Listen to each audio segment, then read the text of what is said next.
What Really Happened to the Dinosaurs, Part 3. Part 3, Dinosaurs After the Flood. After about 5 months, the flood waters began to go down and Noah's Ark landed. When the land began to dry out, the plants started to grow again.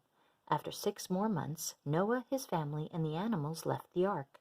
Noah built an altar to thank God for keeping them safe during the flood.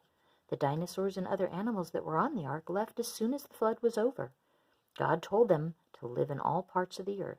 Sometimes they had to walk a long way to find food to eat and start a new home. But soon there were animals all over the earth again. Do you know the name of the mountain that the ark landed on?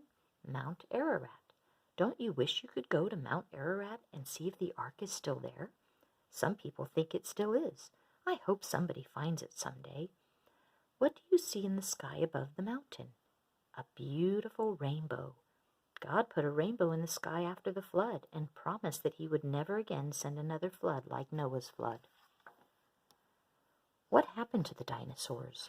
After the flood, the world was not as nice as it once was. The air was cloudy and dusty from volcanoes. There were hot deserts and places with ice and snow. It was not as easy to live in this world as it had been, changed by the flood. Some of the big dinosaurs must have been big eaters. Scientists think that Apatosaurus could have eaten up to 2,000 pounds of plants each day. Since the flood had destroyed all the forests, it was hard for them to get enough good food to live. Most of the dinosaurs were not able to stay alive in this new world. Poor DJ, he looks sad, doesn't he? If Adam had not sinned, this world would not have happened. Every time we see or think about death, we should be reminded of our sin. But isn't it wonderful that Jesus came and died on the cross and rose again from the dead so that we can be forgiven? Can you think of other reasons why dinosaurs may have all died? I see our scientists think the Ice Age, a time when much of the world was covered with ice, came after the flood. Since dinosaurs were probably reptiles, maybe it was just too cold for them. Maybe their favorite plants no longer grew.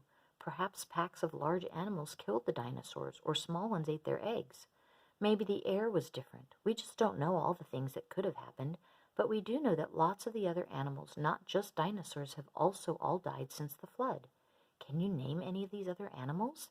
This might be an interesting project for you and your family to do at the library. I can think of mammoths and saber-toothed tigers. I'm sure you can think of others too. What do you think this night is about to do? Yes, kill a dinosaur. It is very possible some dinosaurs were killed by hunters. Perhaps stories like St. George and the Dragon are really true stories of someone killing a monster like a dinosaur.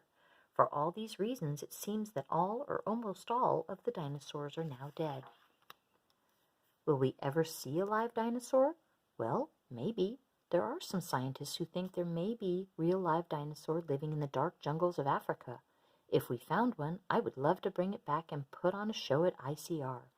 Well, boys and girls, at another time, DJ and I might be able to tell you many other things about creation and the flood, but we've run out of room. Meanwhile, we find out more about God's wonderful creation.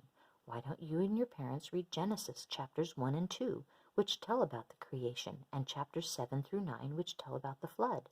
Bye for now. We hope to see you again for more creation adventures.